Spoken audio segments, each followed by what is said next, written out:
เยอะชัวร์เราจะชิงช้าสวรรค์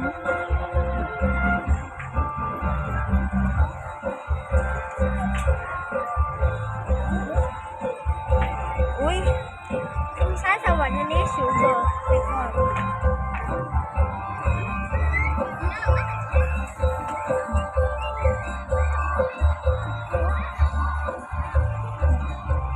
เนี่ยอันนี้เครื่องนี้เกี่ยวเก่งกว่าไหมมาแล้วหมดแล้วไม่มีคิวไม่มีผมว่าเราหยุดเลยเหรอเขาว่าเราไม่มีการหยุดเหรอเยี่ยมว่าเขารักเราเขาก็เลยไม่อยากให้เราหยุด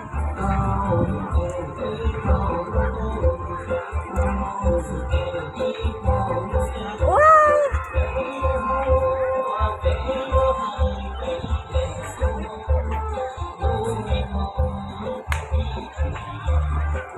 เก่งเลยมาดูกล้องนี่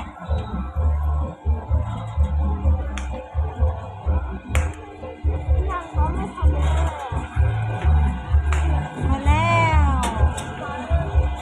ลงแล้วเสร็จแล้วขอบคุณครับ ครับ เก่งมากเลย สักก่อนนะผมเดี๋ยวว่า เก่งๆต่อเก่งๆมากเลยไปฮะ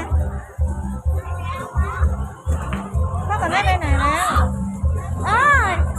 อยากเล่นอะไรพ่อกับแม่อยู่ไหน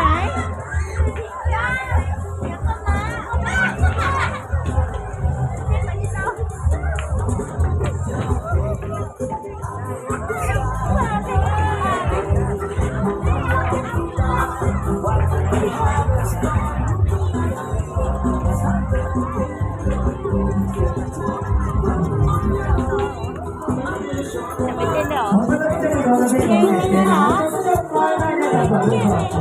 ไม่เอาตังค์